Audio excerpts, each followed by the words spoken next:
Verb क्या है इसमें तो कोई डाउट नहीं होगा. Okay, there are two types basically, main verb, auxiliary verb. Transitive and intransitive are main type of verb. Auxiliary have primary or modal type. Okay, and we have ma'am discussed दूसरा type transitive. पढ़ाना था, Sorry, auxiliary verb पढ़ाना था ma'am. auxiliary. Yes, there are few more things before we get to auxiliary verb. Okay, आपको उससे पहले थोड़े और कुछ चीजें हैं जो आपको पढ़नी है. Okay, so I'm giving you a brief description of what we have done in last class. So if anyone absent or if there is anyone who is having doubt, they can clear up. Okay. Transitive verbs are verbs that are, see, one thing that is more important in verb is you cannot tell the word itself is transitive or intransitive. Okay, you can only tell a verb is transitive or intransitive when they are used in a sentence. Why? Because a transitive verb is only made transitive when there's an object in the sentence. If there is no object in the sentence, the verb is transitive, intransitive, sorry. Yeah, so transitive and intransitive, first rule I have told you कि जब भी आप transitive और intransitive तभी बता सकते हैं जब वो words आपके sentence में use हो रहे हो. Otherwise word itself intransitive या transitive नहीं होते हैं. ठीक है, same word को लेकर you can make different sentences and only that difference makes the type of verb. Okay. Second rule is that transitive verb is used in passive voice passive only. Why? Because passive voice required an object in the sentence. Okay, and when there's an object in the sentence, it makes automatically the verb is your transitive verb. Some words are there are example you can see here: come, go, fall. Okay, these words are only used in like you can only use them as intransitively because these words only जो ये word हैं ये action verbs words होते हैं verb. तो ये जो actions करते हैं इनका जो reaction होता है या इनका जो असर होता है वो सिर्फ आप subject पे ही पड़ता है. मैं अगर इनमें से कोई भी काम कर रही हूँ which the work that represented by these words, वो काम का effect सिर्फ मेरे ऊपर पड़ेगा, मेरे अलावा किसी और पे नहीं पड़ेगा. That is why these words are only used in intransitive form. Okay. Now, transitive form can be attained by using a preposition after the verb. Preposition अगर लगा देंगे verb के आगे तो आप उसको transitive verb बना सकते हैं after you have put an in preposition after the word. जैसे he looks after हो गया, he laughed at हो गया, he committed, the committee has gone through हो गया. Okay, you are using different prepositions after the transition, the verb to make it transitive. Next is you can use prefix and suffix, prefix preposition to change the meaning of the sentence. ठीक है, आप यहाँ पर prefix लगा रहे हैं, पूरा meaning change हो रहा है, word का meaning change हो रहा है. Prefix are the words that are used in front of the word. जैसे important हो गया, ठीक है, important is your word, unimportant में un लग गया तो उसका meaning different हो गया. तो un जो लगा वो हो गया prefix, जो word के आगे लगा. ठीक है, जैसे एल्डर हो गया, एल्डर इज योर वर्ड. ठीक है, एल्डरली लग गया, ly लास्ट में लग गया तो that is suffix and that changes the meaning of like slightly changes the meaning of your word. Okay, cognate objects वो होते हैं द वर्ड्स जो होते हैं, जो वर्ड यूज होते हैं वो वर्ब होते हैं, बट उनका जो प्लेसमेंट होता है सेंटेंस में वो प्लेसमेंट होता है सब्जेक्ट की जगह. ठीक है, जैसे आपका जो सेंटेंस का फॉर्मेट है subject plus verb plus object, object की जगह आपके वर्ब यूज होंगे बट उनका मीनिंग जो होगा सिमिलर टू योर ऑब्जेक्ट होगा. That is why they are called cognate objects. Okay, next is कुछ जो आपके प्रोनाउन होते हैं, सॉरी कुछ जो वर्ब होते हैं उनको आप रिफ्लेक्सिवली यूज कर सकते हैं. रिफ्लेक्सिवली यूज करने का मतलब क्या हुआ कि आप जो सब्जेक्ट है, सब्जेक्ट में आप कुछ कर रहे हैं, जो काम कर रहे हैं वो सब्जेक्ट पे ही उसका असर पड़ रहा है. ठीक है, उसका असर पड़ रहा है तो इसका मतलब आपका जो ये वर्ब हुआ ये इंट्रांजिटिव होना चाहिए because there is no object any other than the subject. ठीक है, तो लेकिन यहाँ पर herself, himself, itself use होने के कारण you have a word that is placed in place of object. Object की जगह पे एक word लग गया है, that is reflecting back you to the subject. Subject के वापस उसको reflects back कर रहा है उसी को. ठीक है, तो इसका रिफ्लेक्शन ही एक तरह से हो गया, द गर्ल का रिफ्लेक्शन ही हरसेल्फ हो गया, that is why we call that these verbs are used as reflexively. Now reflexively जो वर्ड्स होते हैं उनमें अगर आप इटसेल्फ हरसेल्फ नहीं लगाएं, वो सेंटेंस में ऑटोमेटिकली उनका वर्ड समझ में आए, मीनिंग समझ में आए कि वो रिफ्लेक्सिवली यूज हो रहे हैं। इटसेल्फ और देमसेल्फ, हिमसेल्फ, हरसेल्फ जो है वो ऑलरेडी मीनिंग में समझ में आ रहा है आपको, यूज नहीं हो रहा सेंटेंस में, तो वो रिफ्लेक्सिवली भी रहेगा, इंट्रांजिटिव भी रहेगा। अगर आपका रिफ्लेक्सिव वर्ड जो है उसमें ऑब्जेक्ट भी है सेंटेंस में, तो उसका क्या होगा, वो ट्रांजिटिव भी रहेगा और रिफ्लेक्सिव भी रहेगा। ठीक है, कोई डाउट यहाँ तक किसी को भी? कल तक जो मैंने पढ़ा, लास्ट क्लास जो मैंने पढ़ाया था उसमें कोई भी डाउट किसी को?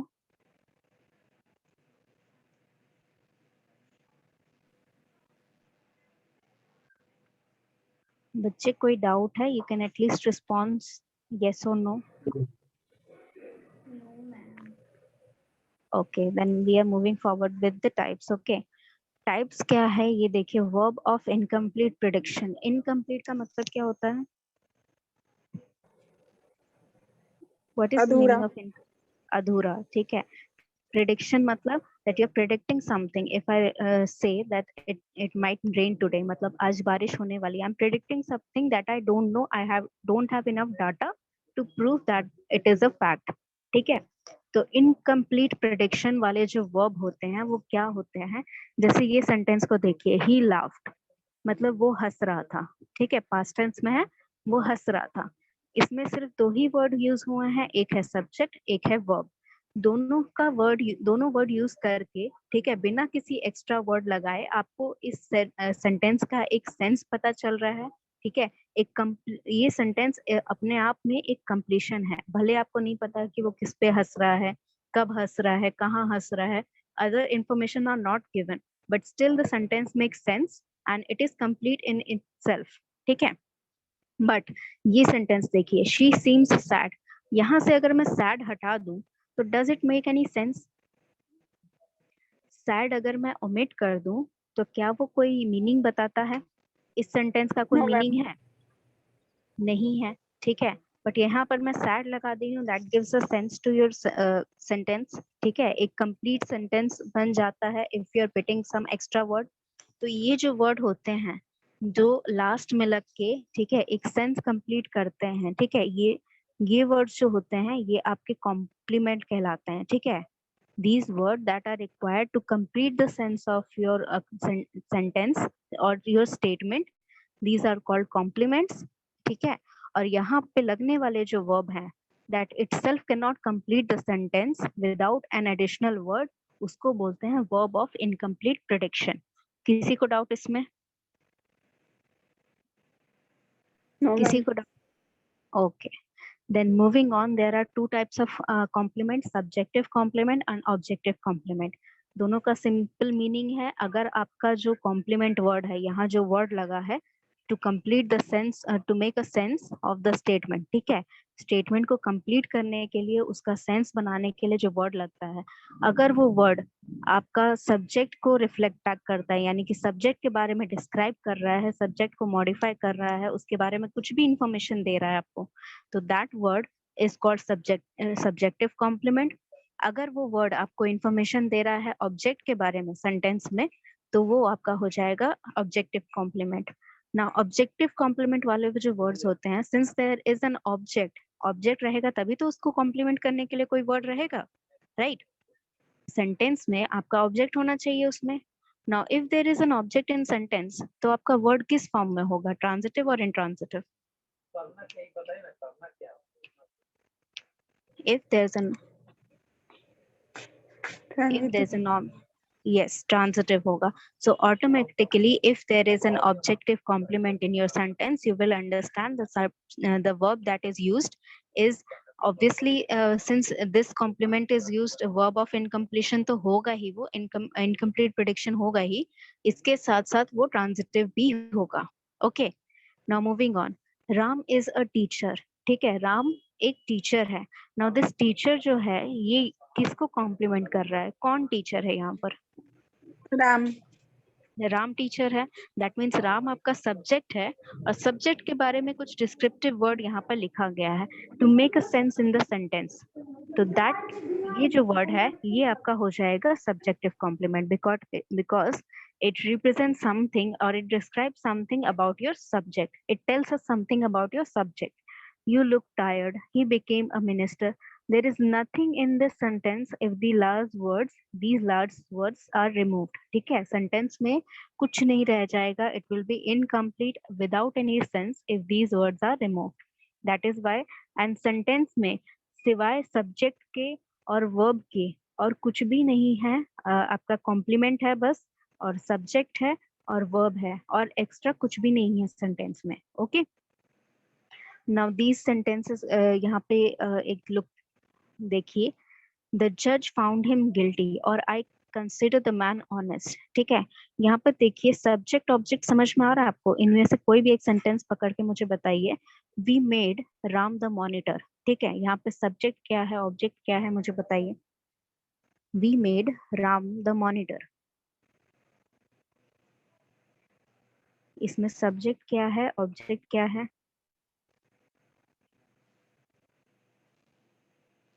राम सब्जेक्ट. राम सब्जेक्ट है, ऑब्जेक्ट क्या है?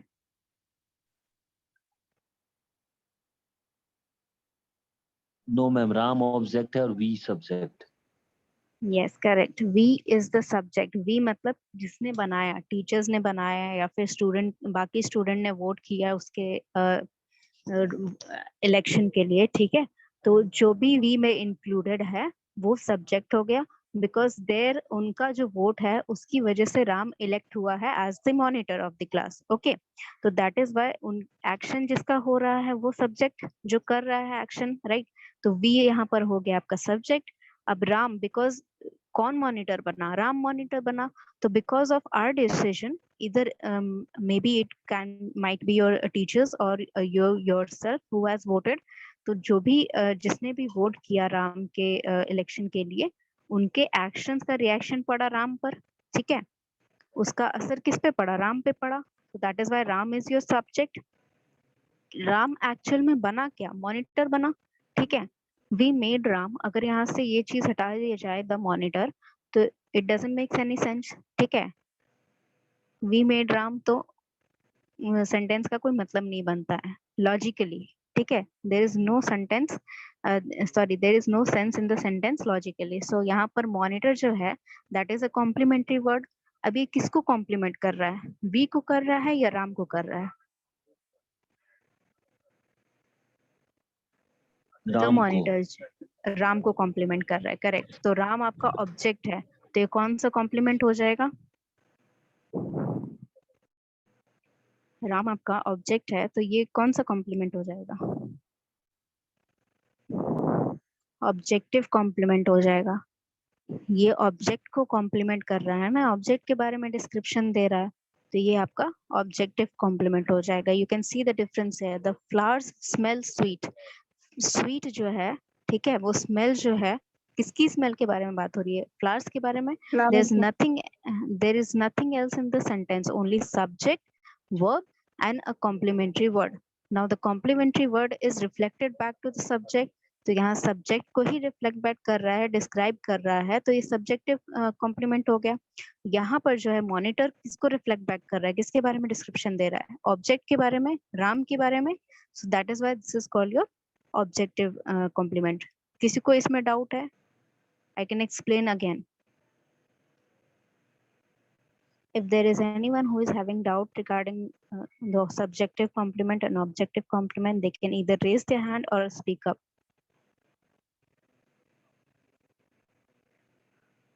Okay, I take your silence that you have understood. Now moving on, next is we have, देखिए अभी तक हमने क्या पढ़ा? ट्रांजिटिव पढ़ा, इंट्रांजिटिव पढ़ा. अभी हमने डाई ट्रांजिटिव पढ़ रहे हैं. डाई ट्रांजिटिव, आपने डायबॉलिकल का नाम सुना है कभी? There's a word die in front of something. ठीक है, तो die जब लगता है that means there's something to, it represents 2 units. Okay, so die transitive verb जो होते हैं वो वैसे verb होते हैं जिन sentences में 2 object होते हैं. One is your direct and one is your indirect object. Okay, अब ये डायरेक्ट इनडायरेक्ट ऑब्जेक्ट क्या होता है वो हम एग्जाम्पल देखने के बाद करेंगे। डाई ट्रांजिटिव वर्ब क्या होते हैं, इनका एग्जाम्पल है he gave me a pen. Now the status of me and pen both changes. अब उसके पेन देने से पहले मान लीजिए मेरे पास एग्जाम में पेन नहीं है, ठीक है, मैंने किसी से मांगा पेन, ठीक है, तो उसने मुझे पेन दिया, वहां पर मेरा स्टेटस चेंज हो रहा है that I did not own a pen और I do not possess a pen, now I have a pen after he gave me. और पेन का स्टेटस चेंज हो रहा है कि pen belong to someone else, उससे पहले वो किसी और के पास था, अब वो किसी और के पास है। So both the parties are affected by the actions of he, ठीक है, दोनों ही ऑब्जेक्ट जो है वो उनका इफेक्ट किसके एक्शन पे पड़ रहा है, ही के एक्शन पे पड़ रहा है। उसने पेन दे दिया, ठीक है, किसे दिया, मुझे दिया। Both are affected from the actions of your subject, so that is why both are declared as your object. One is your direct objective, direct object, and one is your indirect. अब direct indirect कैसे पता करे कौन सा है? Direct वो होगा, ठीक है, जब आप कोई जो एक्शन होता है, ठीक है, आपका जो सब्जेक्ट है कोई एक्शन करेगा, ठीक है, तो उसका जब रेफरेंस किसी पे मतलब जैसे असर पड़ता है वही आपका ऑब्जेक्ट होता है। तो जब डायरेक्ट उसका ऊपर असर पड़ेगा, ठीक है, उसने क्या किया का जो आंसर होगा, ठीक है, क्या किया, जैसे शी रेड द मैगजीन, उसने क्या करा, मैगजीन पढ़ा, ठीक है, तो इसका डायरेक्ट असर किस पे पड़ रहा है, मैगजीन पे पड़ रहा है, तो वो आपका डायरेक्ट ऑब्जेक्ट होगा। इनडायरेक्ट ऑब्जेक्ट समझ जाओगे then you will note the difference. Indirect object क्या होता है, she gave the child a pen, ठीक है, अब यहाँ पर पेन डायरेक्ट है और जो चाइल्ड है वो इनडायरेक्ट है। कैसे, कैन एनीवन टेल मी? कोई मुझे बता सकता है कि इसमें चाइल्ड क्यों इनडायरेक्ट होगा और ये पेन क्यों डायरेक्ट होगा?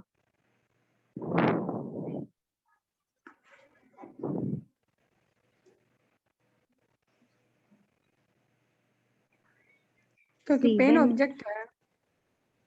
नहीं देखो, ऑब्जेक्ट वैसा नहीं कि ऑब्जेक्ट का मतलब ये नहीं होता कि नॉन लिविंग लिविंग है, ठीक है, वैसा दूसरा मीनिंग होता है। Subject plus verb plus object वाला जो फॉर्मेट है उसमें ऑब्जेक्ट आपका लिविंग भी हो सकता है, नॉन लिविंग भी हो सकता है। ओके, यहाँ पर पेन क्यों डायरेक्ट होगा ये मैं बताती हूँ। She gave the child a pen, मतलब मैंने किसी को किसी बच्चे को एक पेन दिया, ठीक है, तो सबसे पहले मेरा एक्शन किसके ऊपर गया, मैंने पेन उठा के पेन दिया किसी को, तो पहले किस पे एक्शन गया, मेरा पेन पे गया एक्शन, तो दैट मीन्स पेन पे डायरेक्ट इफेक्ट पड़ा, तो दैट इज वाई पेन जो है वो आपका डायरेक्ट हो जाएगा।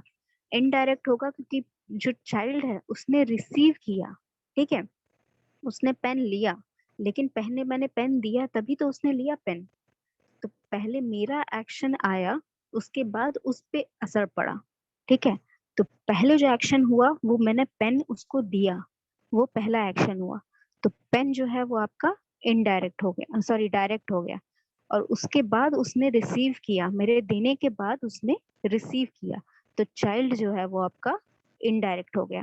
दैट इज द लाइक वो आपका डेफिनेशन है, वो आपका मेन डिस्क्रिप्शन है कि इनडायरेक्ट और डायरेक्ट क्या होता है।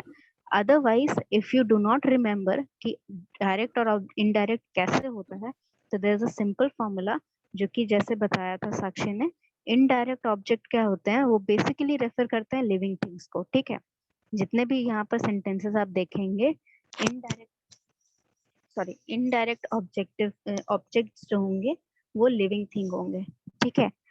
यहाँ पर भी देखिए नेक्स्ट एग्जांपल है, he send the man the information, that means जो इंफॉर्मेशन गया, पहले उसने इंफॉर्मेशन भेजा, उसके बाद जिसको भेजा उसने रिसीव किया, ठीक है, तो उसने इंफॉर्मेशन भेजा तो इंफॉर्मेशन आपका डायरेक्ट ऑब्जेक्ट हो जाएगा, जिसने रिसीव किया द मैन जो हो जाएगा इनडायरेक्ट हो जाएगा। तो this is the method, this is the shortcut method, you can remember it easily कि जो भी यूजुअली इनडायरेक्ट ऑब्जेक्ट होते हैं वो आपके लिविंग थिंग्स होते हैं। ओके, नाउ वन थिंग यहाँ पर देखिए इस फॉर्मेट में लिखा गया है she gave the child a pen, ठीक है, ये इसका और एक फॉर्मेट है to write the indirect objective का, ये एक हो सकता है we gave the child a pen और we gave a pen to a child. That means there is a preposition separating the direct and indirect object. Okay, एक preposition लगा दिया गया है जिससे कि आपका डायरेक्ट ऑब्जेक्ट जो है और इनडायरेक्ट ऑब्जेक्ट जो है, जो दोनों को अलग कर दिया गया है. ठीक है, ये दो फॉर्मेट है, you can use it either way. इसमें कोई डाउट? डायरेक्ट इनडायरेक्ट समझ में आ गया? किसी को कोई डाउट है? You can ask me. Okay, I take it you have understood. Next is your linking verb, or you can say your helping verb. Okay, now helping verb क्या होता है ये तो पता ही होगा आपको.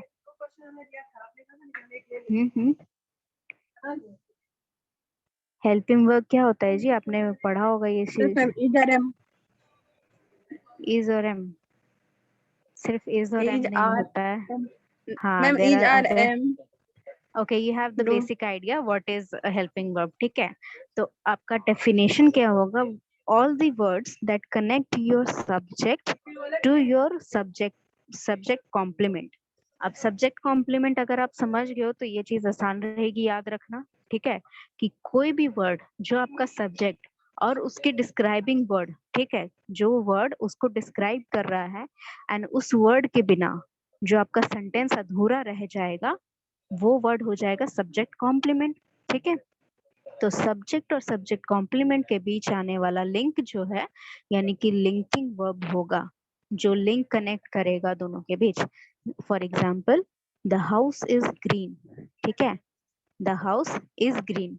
There is a subject, the तो article है आपका, तो there is a subject and there is a descriptive word. ठीक है, ये डिस्क्राइब कर रहा है ये कौन से कलर का हाउस है, वो बता रहा है, डिस्क्राइब कर रहा है.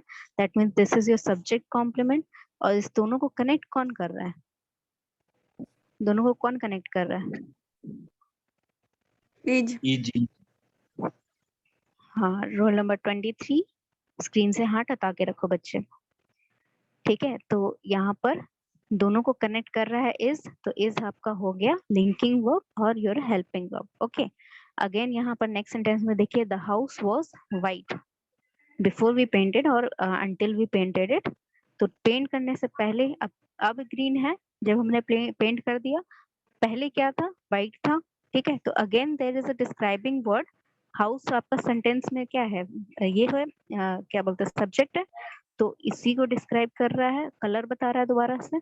अब यहाँ पर पास्ट टेंस में लिख दिया है वाज, तो ये भी तो आपका लिंक कर रहा है ना, सब्जेक्ट और इसका डिस्क्रिप्टिव वर्ड, है ना. तो ये भी आपका क्या हो जाएगा? लिंकिंग वर्ब और हेल्पिंग वर्ब. किसी को डाउट इसमें? No ma'am. नहीं कोई डाउट है? Okay, next is your predicate. What is predicate? Predicate क्या होता है कि वो वर्ड्स होते हैं, ठीक है, जैसे कि इन ट्रांजिटिव वर्ब में क्या होता है कि देयर इज नो सब्जेक्ट. ठीक है, तो उन वर्ड्स को जो कि ऑब्जेक्ट की, sorry, there is no object in the transitive sentence. ठीक है, ट्रांजिटिव सेंटेंस मतलब कि क्या हुआ कि आपका सब्जेक्ट रहेगा और वर्ब रहेगा, and there is no need for any additional word to complete the sentence. ठीक है, लेकिन अगर उसकी जगह कोई वर्ड है ऑब्जेक्ट का प्लेस में, सेंटेंस का फॉर्मेशन होता है ना, subject plus verb plus object, तो ऑब्जेक्ट वाली जगह पे अगर कोई वर्ड है, ठीक है, अगर वो वर्ड नाउन या प्रोनाउन है, तो वो आपका हो जाएगा प्रेडिकेट नॉमिनेटिव वर्ब फॉर्म. ठीक है, प्रेडिकेट उन वर्ड्स को कहते हैं जो कि आपको वो ऑब्जेक्ट की जगह लगते हैं. ऑब्जेक्ट की जगह कोई भी वर्ड लग रहा है, वो आपका क्या हो जाएगा? प्रेडिकेट हो जाएगा. ठीक है, अगर वो वर्ड नाउन या प्रोनाउन है तो वो नॉमिनेटिव फॉर्म हो जाएंगे. अगर वो एडजेक्टिव है तो प्रेडिकेट एडजेक्टिव फॉर्म हो जाएंगे. Any doubt in this? Example देख सकते हैं. There is a doubt? Ma'am पिछले वाले में हेल्पिंग वर्ब जो बताई थी ना, हाँ हाँ हाँ, उसमें अगर हम एम्फेटिक लगा दे, ही डज रीड, तो हेल्पिंग वर्ब डज हो सकता है. डज एंड डज आपका सेंटेंस फॉर्म, यदि एम्फेटिक आ जाए तो नो, ही डिड दैट हो सकता है. ठीक है, ही डज दैट नहीं हो सकता है. He is doing that. He does. Ma'am जब एम्फेटिक हो तो एम्फेटिक में चेंज करें तो क्या डू डज डिड या ये हेल्पिंग वर्ब हो सकता है?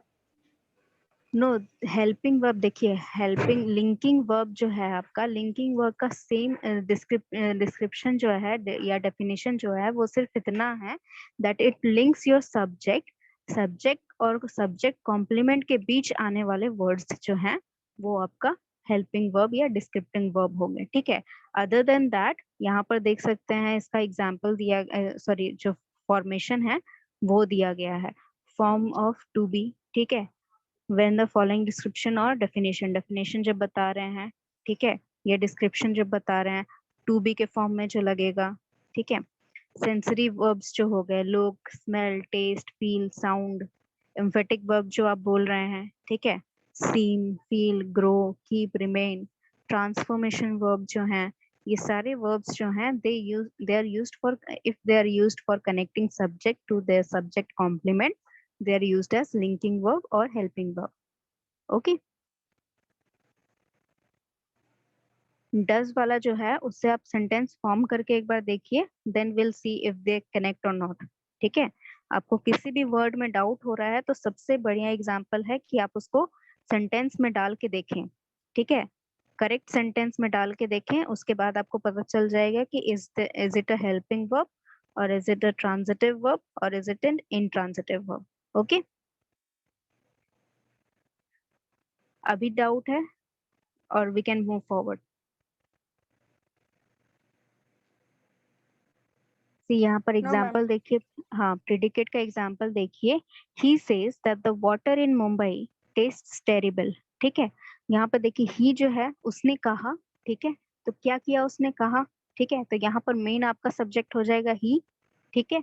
किसके बारे में कहा गया, ऑब्जेक्ट है आपका वाटर इन मुंबई, मुंबई में जो पानी है उसके बारे में कोई बात कही गई है, ठीक है, तो वो आपका हो जाएगा object.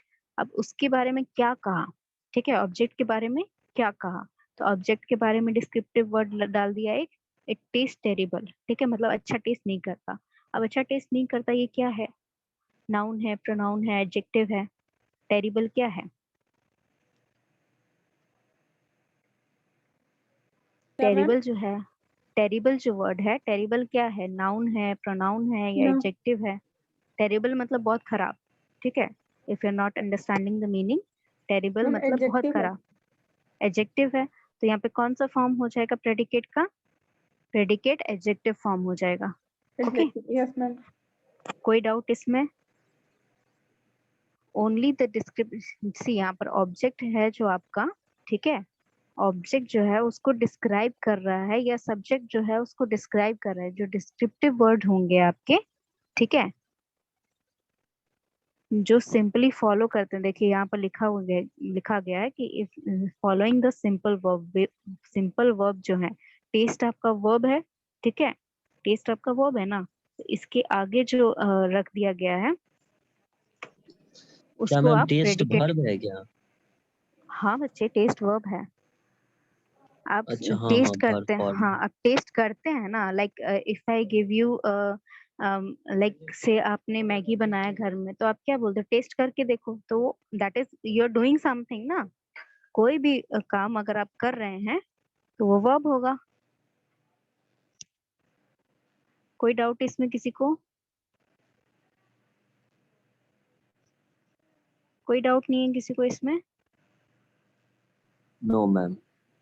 Okay then moving forward, ये इतना ही आज के लिए, and before the meeting and I want to discuss is कि मैंने एडजेक्टिव का जो वर्कशीट है, ठीक है, वो बना दिया है, so I want to explain some questions so that you don't have any doubt, give me a moment, मैं वो देख लो, ठीक है, ऑप्शन के ये थ्रू आपका चूज वर्कशीट करना है, है ना? हाँ ये जो ऑप्शन मैंने दिए हैं, ठीक है, इन्हीं दो ऑप्शन में से आपका सेंटेंस में भराएगा, ठीक है, अ फ्यू अ लिटिल जो है इसमें यही दोनों फॉर्म में से कोई एक, यही दोनों ऑप्शन में से कोई एक भराएगा।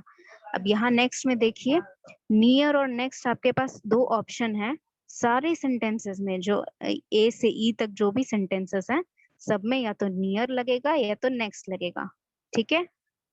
अगेन यहाँ पर मच और मेनी है, तो सारे सेंटेंसेस में क्या होगा, या तो मच लगेगा या फिर मेनी लगेगा। यहाँ पर चार ऑप्शन है, एल्डर है, एल्डेस्ट है, ओल्डर है, ओल्डेस्ट है, चारों में से कोई एक हर एक सेंटेंस में लगेगा। यहाँ पर से फिर से जैसे मैंने हमेशा से दिया है आपको ये प्रोनाउन में और एडजेक्टिव में भी यही दे रही हूँ। करेक्ट करना है आपको सेंटेंसेस के जो रूल्स मैंने आपको भेजे थे, उन रूल्स को दोबारा पढ़िएगा इसको करने से पहले। उसके बाद यहाँ पर जितने भी सेंटेंसेस हैं उसमें क्या करेक्शन होगा, अगर कोई टाइपो मिस्टेक्स है तो उसको इग्नोर कर दीजिएगा, ठीक है। अदरवाइज बाकी सारी चीजें तो मैंने जितना हो सका है करेक्ट करने की कोशिश की है। ओके, ठीक है, इधर इतना तो नहीं दिख रहा है, ठीक है। इसको इसमें किसी को डाउट है?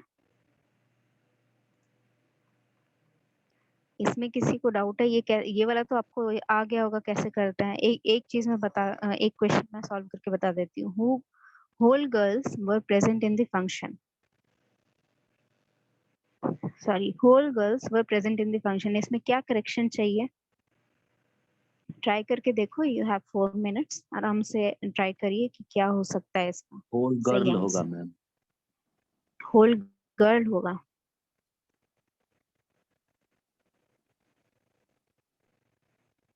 ठीक है। Anyone else who could try? Try करिए आप अपने हिसाब से क्या होना चाहिए।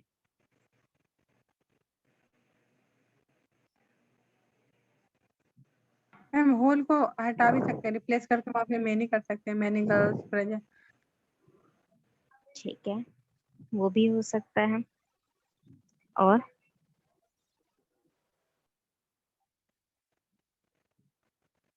anyone else who would try?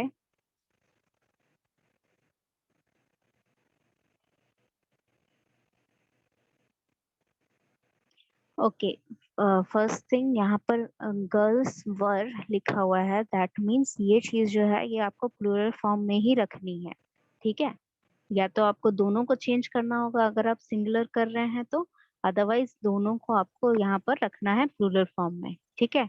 अब यहाँ पर देखिए दो चीजें हो सकती हैं, या तो ऑल हो ऑल जाएगा मैम। लगेगा, हाँ, या तो ऑल लगेगा, all girls were present in the function, और many girls in the present in the function, ठीक है। या तो ऑल लगेगा या तो मेनी लगेगा। अब ऑल होल क्यों नहीं लगेगा? होल क्यों नहीं लगेगा? होल इसलिए नहीं लगेगा because whole is use like mostly not use for living things, ठीक है। लाइक अगर आप क्लास के बारे में बात कर रहे हैं तो class is a non living thing, ठीक है। तो the whole class were present in the function, तब वहां पर whole is correct. But if I am talking about student, student is living thing, ठीक है। स्टूडेंट्स जो है वो लिविंग थिंग होते हैं।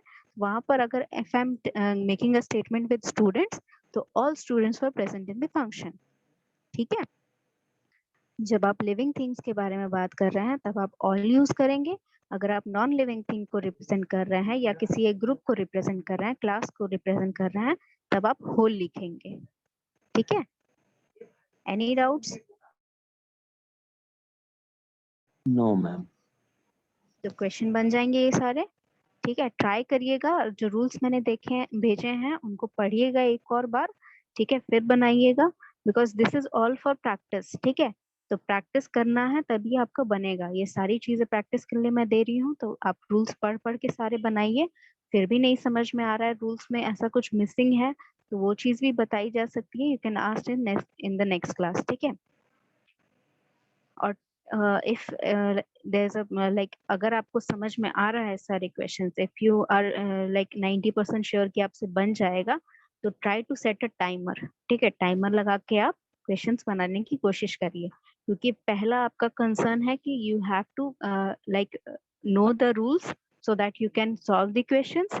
Your second most important impact is you have to make it on time, ठीक है। टाइम के हिसाब से आपको सारे क्वेश्चंस बनाने हैं, because we will be getting 1 hour for 36 question, in which you might have at least 8 to 10 questions passages. तो पैसेजेस पढ़ने में ही बहुत टाइम लगेगा आपको। So these questions you should be able to make in seconds. ऐसे जो क्वेश्चंस आएंगे, फिल इन द ब्लैंक्स या फिर correct the, like you have to बताना होगा कि कौन सा इनकरेक्ट है या जो करेक्ट है, ठीक है। उसके लिए you have to like train your mind कि सेकेंड्स में आप सॉल्व कर पाए। That will be very helpful for you, okay. Okay, next class I would try to give you passage. ठीक है, like अभी बहुत ज़्यादा grammar होता है, to break a streak, I would